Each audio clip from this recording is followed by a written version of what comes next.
Coming up on UCF Nightly News, tragedy struck Orlando while many students were on summer break. Now they are finding ways to cope. Zika is now on Central Florida's radar. Find out what health officials are doing to keep the community prepared. And a storm might be headed toward Florida coasts. Find out how you can prepare. In sports, a first look at a new UCF field that's been named the best in the Southeast. Nightly News starts now.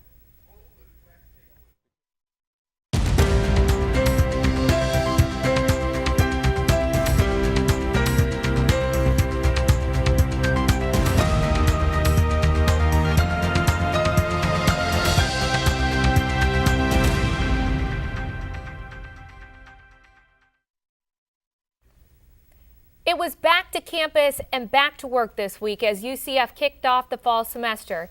Good afternoon and welcome to Nightly News. I'm Olivia Stasny. And I'm Bryant Pereira. Today is Friday, August 26th, 2016. You're watching our first newscast of the semester, and for many students at UCF, it's their first week back since a tragedy hit our community over the summer. The Pulse nightclub shooting was the deadliest mass public shooting in American history, and it happened right here in our city beautiful. Nightly News reporter Jenna Smith spoke with one student about her continued effort to unify the community. Oh my God, and I went back. That was UCF student Melissa Noguez's reaction when she heard the news. And my roommate hears my door open and she goes, "There's a shooting at Pulse and like 20 people got hurt." Noguez identifies as bisexual and says the tragedy hit home for her.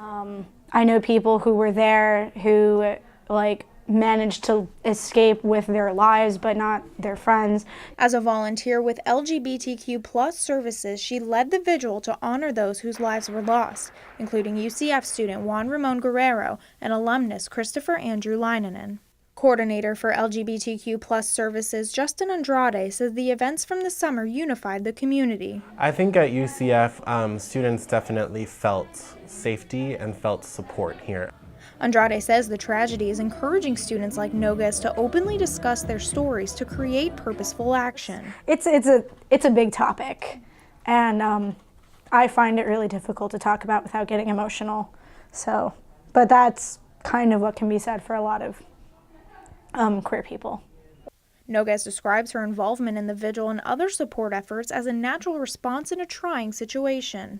The drive for that was very much like, I understand, and I'm tired of seeing people like me being treated like garbage. She hopes that her work will encourage other students in the LGBTQ+ community to feel welcome expressing themselves in a positive environment. In Orlando, Jenna Smith, UCF Nightly News. UCF's LGBTQ+ services will continue the remembrance of the Pulse shooting victims with a month-long event in October called Maintaining the Pulse. For more information on LGBTQ+ services, you may visit Pride Commons. Students may be experiencing a wide range of emotions with this first week of being back, and a student organization is offering a little encouragement. Active Minds is a student-run group on campus that encourages students to seek help. They provide students with tools and connect them with experts in mental health. The co-president of Active Minds, Yasmin Flasserstein, says talking about your emotion amongst peers is important. The 18 to 25-year-old age group has the lowest rate of help seeking, and they listen to their peers more than anybody else. So there's something really powerful about a peer telling another peer, hey, it's okay to get help, or hey, you're not alone. With Active Minds, Flasserstein hopes to create more awareness on mental health. For more information, students can find Active Minds in the Student Union at the Office of Student Involvement. Now that we're wrapping up the first week of class, you may already have assignments rolling in. With that, you might feel some early semester pressure. Officials with the First Year Experience Office say they've noticed more freshmen having a difficult time adjusting to university life. That is learning to ask for help, searching for resources, and problem solving on their own. The director of First Year Experience, Erin Butler, says her office and others are more than willing to help. The UCF has a service called UCF Cares. There's the counseling and psychological services that students can go to. There's wellness and health promotion services. So every student runs into kind of different struggles. And so there's a lot of different departments here to help reach those students. If you are new to UCF or want to get more involved, events will be held on campus throughout the semester. Butler says the goal of these events is to make students feel a part of something bigger than themselves. The opening date for the UCF downtown campus has been pushed back. The campus is now set to open in fall of 2019. That's a year later than the original target date of fall of 2018.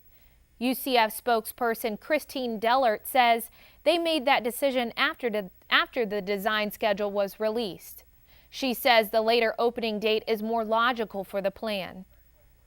Fall 2019 gives us ample time to transition programs downtown. It gives us the time we need to make sure this project is done right. UCF downtown is going to be transformative for not only the university but for the community. So these are projects that are generation building, generation making, and we don't want to rush them. The downtown campus will offer classes in digital media, health, and hospitality, among other areas. It will be located near the UCF Center for Emerging Media. If you came to campus this week, you probably noticed the long lines for parking garages and packed lots. Well, there's a new website that UCF officials hope will make your hunt for a spot a bit easier. The university has launched a garage availability website.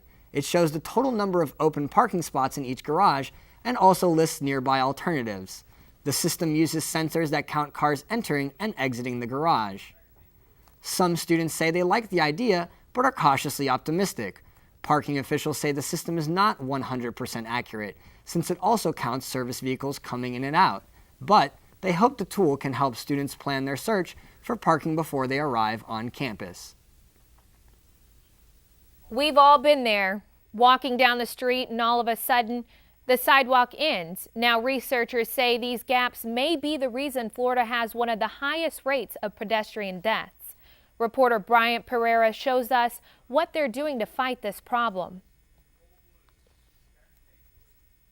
Josue Graf skates and bikes daily to get to school. However, he says that pedestrians and cyclists aren't as safe as they should be. I just feel like it's really dangerous. They need to be paying more attention to people that aren't protected by a steel frame at all times. The number of pedestrian and bicycle crashes in Orange County this year is over 600. Researchers from UCF created a tool for the Department of Transportation to rank crash hotspots in Orlando. Engineering professor Hatem Abusena says there's a correlation between crashes and streets with no sidewalks. So they wanted to study or prioritize locations for these areas so that when they get funding, they can say, okay, we need to have a sidewalk here or there. Dr. Abusena says that roadways with high density and many lanes have an impact on crash rates as well. Researchers at UCF are still going through over 6,000 reported crashes to see if they are qualified to be in the analysis. Minor bumps or crashes without injuries are excluded from the study. Streets without sidewalks like this one triple the pedestrian crash rate. The Orlando area is in the top 4 most dangerous districts in the nation for pedestrians. Dr. Abusena is working on a simulator which will assess factors such as jaywalking and crashes at turning lanes. Graf says he looks forward to seeing the results of the study. It sounds like a great idea to just make the roads safer for everybody. Reporting from Orlando, Bryant Pereira, UCF Nightly News. UCF researchers will continue to work with Orlando organizations such as Walk, Ride, Thrive, and Best Foot Forward to improve pedestrian safety. Zika virus cases continue to pop up across Florida, with the latest ones surfacing in Palm Beach and Pinellas counties. So far, we've had no reported cases in the Orlando area, but lots of preparation. Nightly News reporter Vanessa Lewis tells us what some organizations are already doing to fight the virus in Central Florida. Could be doing more, they're not doing enough. I have not seen anything around campus about Zika. That's how some students feel about UCF's preparation for Zika. I'm sure that there could be more done than just one email. And it's not just an email. Director of Student Health Services, Dr. Michael Dyken, assures us they are being proactive. Since the very beginning, we've been publishing materials, whether it be on our website, which is a really good resource for students that want to learn what's happening presently with Zika and what are resources, things that they need to know without trying to find it through outside sources. Dyken says UCF is constantly providing updates despite the lack of demand by the community. They don't tend to get engaged until they sense there's a risk to themselves. On the other hand, One Blood organization began preparations last fall. Vice President of Marketing and Communications, Susan Forbes, says they began testing for Zika July 29th. This decision was something that doesn't happen overnight. We have been working really for a year to have processes in place because of the Zika virus. We were very well aware of the fact that we were in a hot zone for Zika. Forbes says the test is an additional layer of safety that ensures a safe blood supply for the public. Reporting in Orlando, Vanessa Lewis, UCF Nightly News. The FDA is now recommending all blood donations should be screened for the Zika virus. Dyken says UCF will work closely with Florida Governor Rick Scott in the Zika Aware campaign, Spray It or Spill It. The campaign will launch in a couple of weeks. Keith Hellebrand now joins us with the first look at your weather conditions. Keith, how's it looking? Well, right now it's mostly cloudy, but weather conditions in Florida are always changing, and with Invest 99 system possibly heading our way, we might see some heavy rains. Let's take a look at the current conditions. But there's a 40% chance of rain, so expect isolated showers during the rest of the day. Right now it's about 80 degrees outside with humidity hitting 87%. And with temperatures rising throughout the afternoon and with the humidity in the high 80s, it will feel like over 100 degrees. Winds are currently 7 miles per hour, but will get stronger up to 15 miles per hour. I'll tell you what's going on nationally and if the weather will affect your weekend plans later in the show. Thanks, Keith. The fight over UCF student government documents heats up. Find out what's causing the upset. Plus, the primary elections are in a few days. We'll tell you how to register without a hassle.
Time's up. The 48-hour window for UCF to turn over SGA documents to student news organization Night News ended Thursday, and the student behind the lawsuit says he hasn't received a thing.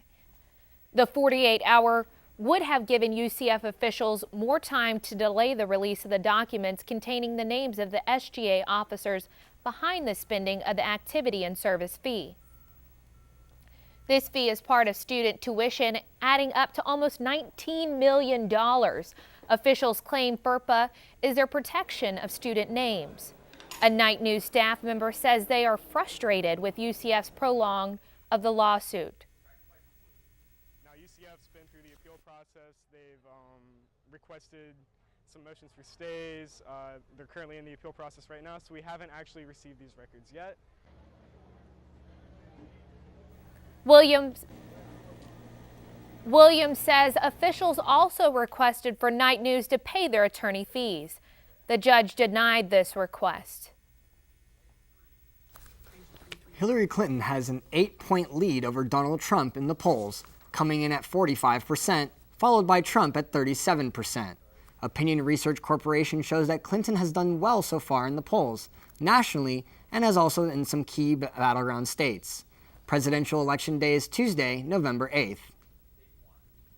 But first, Florida's primary is coming up, and early voting can help save time and avoid losing long lines.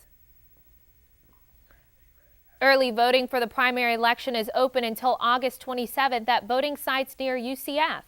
UCF is also encouraging students to get registered with an online initiative called TurboVote.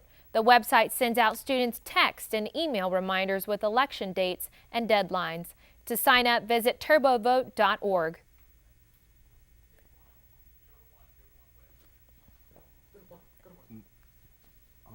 Medical students at UCF will soon have a new place to get hands-on experience.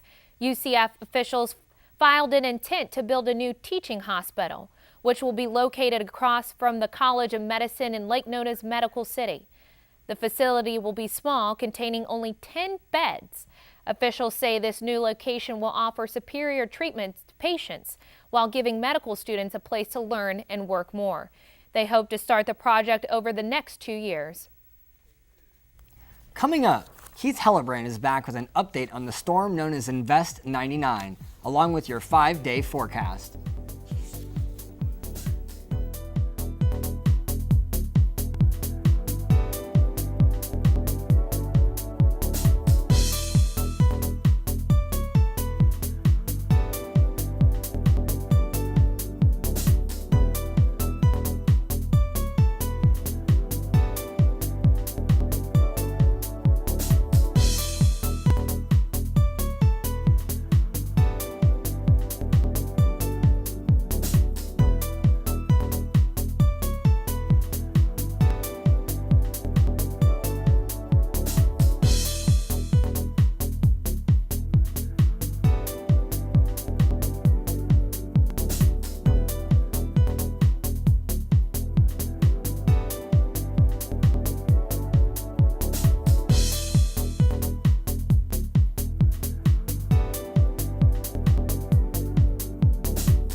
We are in the peak of hurricane season, which means it's time to prepare. With a potential storm heading towards Central Florida, many people, including UCF students, are looking for ways to stay safe.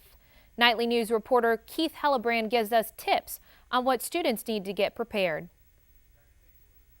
Staying prepared for a hurricane is more detailed than many people may think. Everyone knows about the basic items to gather, such as canned goods, water, and batteries, but having an evacuation plan may be the most important thing to remember. This includes figuring out where to go as well as how to stay safe. Even though Florida has not been directly hit by a hurricane in over a decade, Assistant Manager of the Office of Emergency Management, Keith Koch, says prevention is key. Be prepared beforehand. Don't wait until the last minute. We've got a system out there now that we're looking at. It could begin to affect us. If it's going to affect us, we could see some of the effects coming up this weekend. UCF Office of Emergency Management sends out emails and text alerts notifying students of emergency situations. But one UCF junior who lives on campus claims the university does not do enough. They never really said what to do in terms of what happens when we have a hurricane. I spoke with a resident assistant on campus who said they are not allowed to comment on this matter. When asked if he was currently prepared for a hurricane, Samuel told me, Probably not, no, because I don't even know where to go in terms of shelter. For additional information about UCF emergency management, visit the College of Health and Public Affairs. Reporting from Orlando, Keith Hellebrand, UCF Nightly News. Late Thursday afternoon, UCF sent out an email to students recommending they prepare now for a potential hurricane. It also included a link to a short YouTube video on what should be included in emergency kits. Now let's hear more from Keith about what to expect this week in weather. Thanks, guys. Let's get to the national weather. First off, the only dry part of the country today is going to be the western part, the west coast, and the northwest. The same cannot be said with the east coast, however, as we expect rain and thunderstorms throughout the day. Now, Invest 99, the projections so far say it's going to come up through the Gulf, but we aren't too sure yet. So let's take a closer look at the state of Florida. Rain chances, Tallahassee is really going to stay dry today at 0%. Everywhere else is probably going to be a little rainy. Tampa and Orlando sit at 40%, Miami at 50%, and Jacksonville at 30%. Now the temperatures are pretty consistent, low 90s, high 80s. Tallahassee is going to be the highest at 94, Jacksonville at 90, Tampa at 92 degrees, Orlando is at 91, and Miami at 87. So let's take a look at the 5-day forecast. Like I mentioned earlier, Invest 99 is expected to bring rain all week, as we can see there. Saturday, high of 90 degrees. Sunday at 91 degrees with a 50% chance of rain. Monday is going to be a high of 87, a 70% chance of rain. That's going to be the highest area right here on Monday and Tuesday. And Wednesday with a high of 89 and a 60% chance of rain. Now back to you guys at the desk. Thanks, Keith. Coming up in sports, the wait is over and football season is here. We'll tell you what new changes you can expect to see with this year's team. Plus, Memory Mall is getting an upgrade and just in time for the football team's first home game. Find out how this can affect future tailgates.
Hi Knights, I'm Costanza Trimarchi here with your first sports update of the fall semester. The new football season kicks off next Saturday with new gear and a new head coach, Scott Frost. UCF's first football game is September 3rd at 7 p.m. against the South Carolina State Bulldogs, and the last game is in Tampa against the Bulls. The football team will be playing a total of 12 games of this season. Finding a tailgate spot at Memory Mall can be a pain, but this semester that headache can be avoided. Students will now be given the chance to plan ahead and enjoy the football season. Memory Mall looks empty now, but September 3rd, during the first football game of the season, tailgating fans will show their school spirit. One UCF official says tailgates on campus are very popular. It was so popular last year among students and alumni, and we're looking to build on that success this year. We have 84 more spaces, so there'll be more opportunities for students and alumni to get in on the action, and it's going to be a great season. A portion of the tailgate area is dedicated to alumni. UCF alumni Jackson Pierce tailgates almost every football game and is looking forward for this season. It'll be a lot easier to get a spot. I won't have to be stressed out about it, trying to get a spot as early as possible. And then I'll have a guaranteed place to go tailgate on game day. An updated server is implemented to make reservations easier. Also, if you're closer to the stadium, getting food won't be an issue. This year there'll be some food trucks by the mall and some by the stadium, whereas last year they were all on Memory Mall. So that's one element. And we really just want everyone to come out and have a good time and do so safely. Reservations will now begin on Sunday at 6 p.m. the week before a game. That's it for the sports segment, guys. Back to you at the desk. That's our time for right now. Thanks for joining us. Remember, you can always keep up with us during the week on our website, nightlynews.ucf.edu. And if you've got a story idea you want us to know about, send it our way. You can reach us at nightlynews@ucf.edu. Thank you for watching and have a great day.